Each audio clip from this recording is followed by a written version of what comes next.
Hello everyone and welcome to English 120. This week we're going to be talking about research as a conversation. We're going to talk about Jack London and his approach and theories about socialism. We're going to read The Apostate, which can be found in the Portable Jack London on page 118. I'd love for you to review the Bedford Researcher Chapter 2, but it's not necessary to actively read that. I'd also like you to actively read How I Became a Socialist, which is found in the Portable Jack London Reader. In the Portable Jack London Reader on page 458. And I'd also like you for you to review the Bedford Researcher Chapter 3, but again, you do not have to actively read the chapters in the Bedford Researcher. We will be going over them, both of these chapters, this and next week. For your conversation this week, you will be talking about critically thinking about the apostate and understanding child labor. And then for your reflective journal, you're going to be writing about reflecting on Jack London's socialism. Finally, you will be completing a new comp class this week called Define Your Research Strategy, and it will be due on Wednesday at 11:59 p.m. So let's talk a little about research as a conversation. As you saw in the comp class lesson, the second one, Understanding Research, you learned about research being a conversation. Your research always begins with a question. You find a topic and you start asking questions about it. And as you're asking these questions, you turn outward to sources. Those can be people who are experts in the field, so people who do this every day, and it's their job to have an expertise in this area. You can explore different books by using the SNAP database at our library. You can look into articles, beginning with maybe some reference materials and then moving to more in-depth articles as you understand the exact part of the topic that you want to understand. You can even look at authored websites as a possible source, or videos, documentaries about the topic that you've come across. Your sources help you shape what you think. So you'll start with a question, and looking at all of these different opinions and ideas about the topic will help you really solidify what you are thinking. Sources are basically people talking to each other. So the idea is all these people in this funnel, these different articles, the people who wrote the article, the person in the documentary, the content expert, those are all different people talking to each other about a certain topic. You always want to consult multiple sources, and you want to figure out what you think of it all. When you use sources in a paper and you answer your research your research question, you will be doing so using evidence from those sources to help you prove your point, not theirs. So it's one thing to write a report just documenting everything that these people have said. It's another to take a stand and think about your own views about an issue and use join the conversation, putting forward your own ideas. So, for example, I'm a Jack London scholar. So when I want to write a paper on Jack London, I begin by asking a research question. For example, I recently wrote about Jack London's novel Martin Eden, which is it's actually a story of a young artist coming of age and really losing faith in society. But it's the story of how he became a writer. In order to really think about how I was going to talk about this book, I did some research. So I read articles about the topic that I was thinking about writing about. And since the book was written 100 years ago, there are so many different articles about this book. Some people think it's autobiographical, meaning it's just about Jack London's life. Some people feel like it's an artist's manifesto. It's a guidebook as to how to become an artist. Other people find it absurd because in the end, Martin Eden kills himself, and they think it's a ridiculous text. There's all different points of view about it. So I reread the primary text, meaning I read Jack London's Martin Eden. Then I researched all the articles that were written about it and tried to understand the conversation about the topic that was already going on, okay? Then I start to think about what it is about this topic that I want to talk about. And what I realized is that Martin Eden had a lot of the same characteristics as a Bildungsroman, which is like a coming of age story. And this is a German format for a novel. It's about a young man who goes through many trials and overcomes, against all odds, becomes famous. And then there's a cost for all of that. Okay, think Great Expectations by Charles Dickens. Okay, so my thesis became, was Martin Eden, my research question became, was Martin Eden a Bildungsroman, right? And as I was doing my research, I had to understand what exactly a Bildungsroman was. If anyone had ever written about Jack London writing a Bildungsroman, I had to look at what he was reading, if he had read any Bildungsromans. Um, and I did a lot of research around this area. And then I started to look at all the different articles and books that had been written about Martin Eden.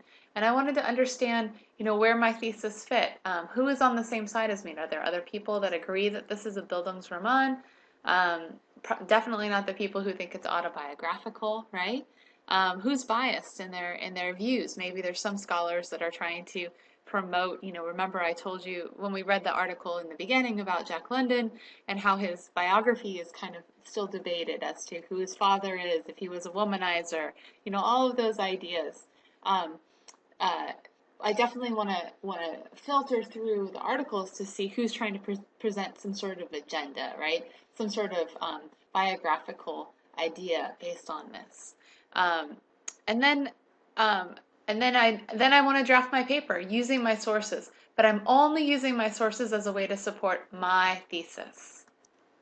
So this week we're going to really focus on learning how to work with sources. As you learned in the Bedford Researcher, to be successful on a research paper, you'll need to learn how to identify and locate good sources, and then how to evaluate, read, and take notes from these sources. Over the course of the semester, you're going to want to develop a research log. That's a place where you can keep notes on your sources. I use note cards, little note cards, or I use a spiral notebook. I find a spiral notebook actually for a bigger project is a really good source because you can keep all of your sources together and you have a lot of space. You always want to take down your source information in MLA format. And we're going to be practicing this week, but no, the Bedford Researcher has on page 358, there's an example of how to cite a book. In chapter, sorry, I'm pulling it out as we speak. In chapter 21, there's an amazing chapter all about MLA formatting, including how to cite your sources. So basically, how to put the address to find your source. We're going to practice writing down the source information for a book this week, but over the course of the semester, you're going to want to be able to cite all sorts of different sources. When we're looking at how to cite a book, there's a little tutorial on page 338 of the Bedford Researcher, which tells you how you cite books using MLA style. So let's practice using multiple sources to answer a question. This week, we're going to be reading The Apostate by Jack London. This short story provides a detailed account of a young boy named Johnny who works in a jute mill. Sadly, Johnny's life is far from fictional. At the time that London publishes this short story, child labor was both legal and common. In fact, child labor still exists today. To better understand this topic, we're going to be looking at two aspects. First, everyone will be researching Jack London's own experiences working in a jute mill and how those influenced his writing of this story. Second, everyone's going to choose one of the other questions to answer, and we're going to research and understand another question in regards to child labor. Please actively read both The Apostate and How I Became a Socialist before you participate in this week's discussion. Remember, you are not showing me evidence this week of your active reading. but you will be showing me evidence of your active reading in a conference we'll be having in week 6. More details about the conference will be given at the end of this lecture. So let's critically think about the apostate. Hopefully by this time you've actively already read it. I want you to first think, and hopefully you've already looked this up. You should, right? After you think about the title, right? Before you even begin reading, you're going to think, okay, what's the title and what do I think it means, right? First step should be look up the title. So an apostate is a person who renounces a religious or political belief or principle. So why do you think Jack London named the short story The Apostate? I want you to find evidence from the text to support this. What about Johnny makes him an apostate? Then I want you to describe the working conditions in the jute mill. What was it like where he worked? What conditions did he work under? I want you to mark sections of the text where this is described. What were the great events in Johnny's life? What things happened to him that he remembered that were important to him? What is the focus of these events? And how does this make you feel for Johnny? Or how do you think Jack London wants you to feel for Johnny? Describe Johnny's mother. What is important to her? Do you think she's a good mother or a bad mother? Why? How are Johnny's siblings treated differently from him? Do you think the conclusion of the story is optimistic or pessimistic? And why? So does it end on a positive note or a negative note? What social commentary on the fate of the working class is being communicated in this story? Do you think conditions have improved for the working class since this time? Why or why not? Okay, so using the answers to your active reading notes and your answers to the critical questions I just went over, I want you to research questions 1 and one of the following questions, 2, 3, 4, or 5. So in total, you're only answering 2, but everyone has to answer 1. You're going to use references that I'm going to discuss in this lecture in just a second, including Jay Williams and Clarice Stas. What you're going to post in our conversation for week 4 is a 2-paragraph post by Saturday night where you cite at least 2 outside sources. Please use MLA formatting to cite any books you use. And once again, you can see page 338 in the Bedford Researcher for an example. You must respond to at least 3 of your peers' posts. And by respond, as you've been doing a great job with this, you guys. Really take the conversation farther when you respond to them. And try not to just respond to those who are writing about the exact same topic as you. Please post those by Tuesday at 11:59 p.m. So here are the questions. Your first question that you're going to be answering, and we're going to talk about answering in just a second, is research Jack London's life. How old was he when he worked in a jute mill? What was his life like while he worked there? Why do you think he wrote this story? Do you think it had to do with his own experiences? Why or why not? Was this short story written as social commentary? Why or why not? Okay, so everyone's answering those questions. And what you're going to be using is first the article that I posted, or just the source I posted under this week's content. This is an excerpt from Jay Williams' new book called Author Under Sail, The Imagination of Jack London, 1893 to 1902. I do provide the MLA formatted address, basically, citation for this source, but I would like for you to practice writing it. And what I want you to look at is on page 23 to 24, where Williams is talking about how London was a typical victim of American turn-of-the-century industrialization and capitalization. So remember, industrialization is when our society turned from being really a farm-based society to a society of factories that put out things. And capitalism is a government that works for the profit, works for profit. The Pacific Jute Mill, where he worked for a while. So when you read this, you want to make sure you underline the Pacific Jute Mill, right? Because that gives us information. We'll know where Jack London worked, which was an actual place. where he worked for a while, was praised by the bourgeois or Oakland Tribune. Now, that's a newspaper, and when he says bourgeois, he means it was written by the rich for the rich, for giving employment to young white boys and girls, many of whom, had it not been for such an institution, would today be amongst our hoodlums and chippies. So the idea of these young white boys are saved from going to San Quentin or from being imprisoned because they are working, right? It's a hyperbolic statement, and also helping black boys and girls was a different matter altogether, is what he says. So the idea of this racial divide is already there.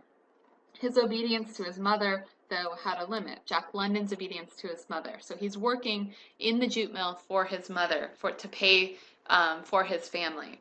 In 1893, at the age of 17, he tried both to escape and obey by signing on for a voyage on the sealer Sophia Sutherland. So that's a sealing ship. That's a ship that sailed to Japan to basically for people to the workers would club the seals and take their skins. When he returned, he bought some clothes and drinks for some of his fellow sailors. The rest went to pay the debts of my father and to the family. He found new work on land immediately, and he told his friend Frank Atherton that he had gone back to work in the jute mills at the traditional wage of 10 cents per hour. So again, you want to underline that, 10 cents per hour, because that tells us how much Jack London made, accepting the hard labor and 13-hour days in exchange for steady wages and a hope of a promotion. So we know that he worked 13-hour days, so we want to underline that. Without an imaginative alternative to hard physical, mind-numbing labor, he worked to fulfill his mother's desire. Yet, in November, he did discover a temporary alternative. He won $25 for an essay contest run by the San Francisco Call. So instead of just coming home from the jute mill and falling asleep, like Johnny, he actually had a creative life when he got home, and he worked on this short story, and actually it turned out to have a positive outcome. So when Jack London came home from the jute mill, he would work on a short story. He entered it in the contest, and he won. That money, plus $40 in wages from working in a jute mill, allowed him to buy a $10 suit of clothes and to get his watch out of hock. That means it was in the pawn shop. That was all I spent. That is, he gave the rest to his mother. 2 days afterward, I had to soak my watch to get money for tobacco, meaning he had to put his watch back into the pawn shop so that he could get money for tobacco, for cigarettes, basically. He tried some more writing, failed to get published, left the Pacific Jute Mill, and worked as a coal heaver in the power plant of the Oakland, San Leandro, and Haywards Electric Railway. So he did try to leave the jute mill, but couldn't make a living as a writer. So he had to go back to hard labor, this time shoveling coal. And that was how, shoveling coal was how electricity was created back during this time. There were literally people in the basement shoveling coal for 16 hours a day. In April 1894, however, he abandoned both the matriarchal imperative and a settled routine of either writing or laboring for a living. Instead, he joined Kelly's army to tramp across the United States. So this is important because Kelly's army is the next step that Jack London's going to take, and it's something he does as a result of working all this hard labor. So those of you who did not look up Kelly's army when you were looking up terms in Clarice Stas's biography on Jack John Griffith London from our first week, make sure you look it up. It was a movement in America of, this was during a time, this time in America, in American history was a desolate time. And as we'll read by reading Clarice's article, unemployment was soaring in upwards from 12 to 18%. That means no one had work.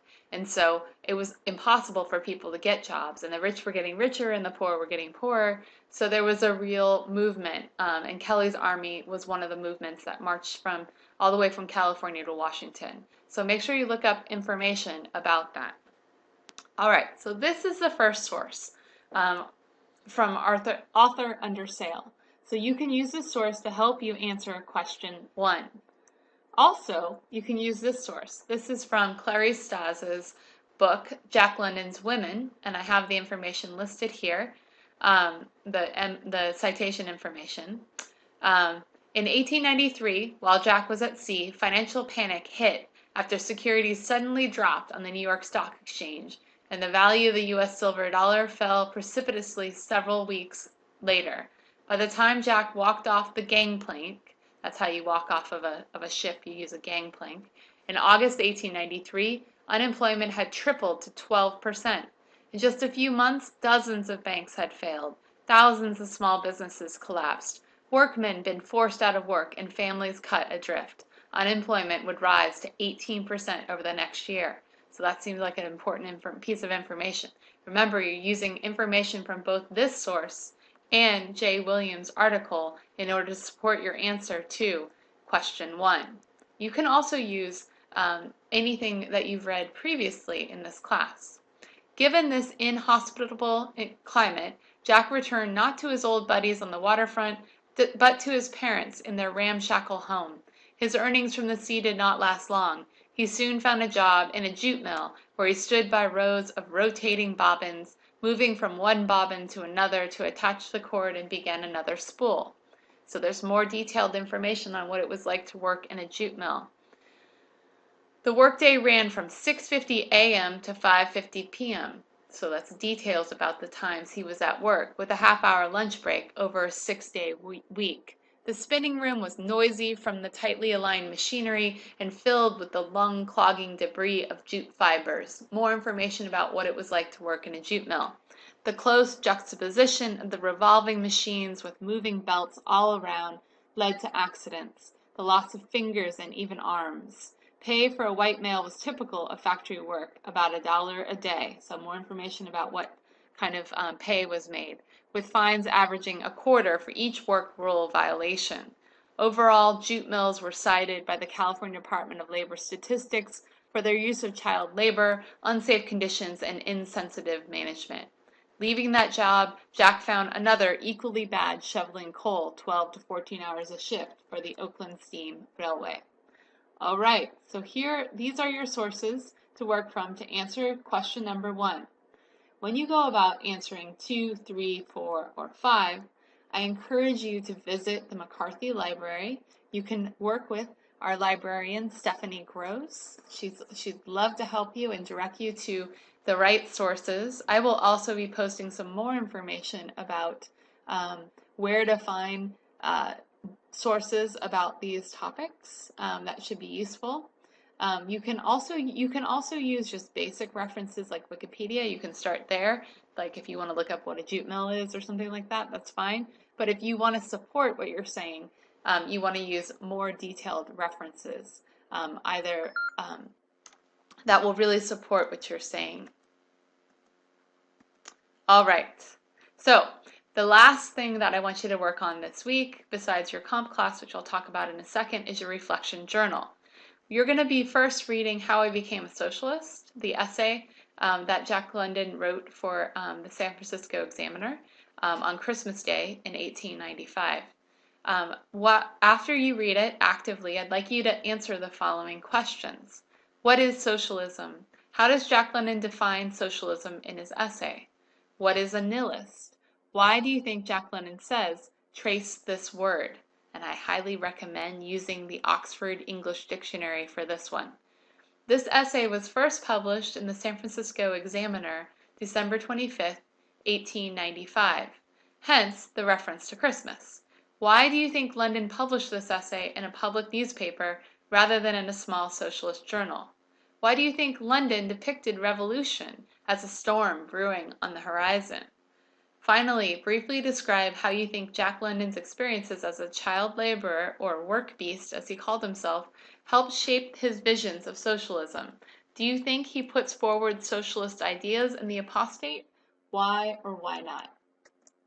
All right, next week your research project begins. This is exciting, you guys. You're going to over the course of the semester, you're going to be doing research on a specific topic that is related to the topics we're exploring through Jack London's writing, with the end goal of writing a 6 to 8 page research paper and creating a multimedia presentation on your topic for the class.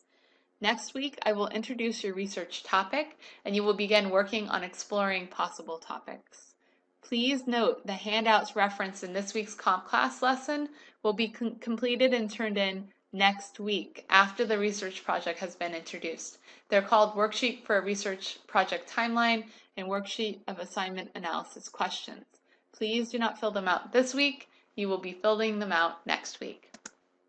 For comp class, please complete the research lesson and research quiz. Define your research strategy. All right, guys, that's it for week 4. Next week, I'll be introducing your research project. We're going to discuss making a project timeline and analyzing your research topic.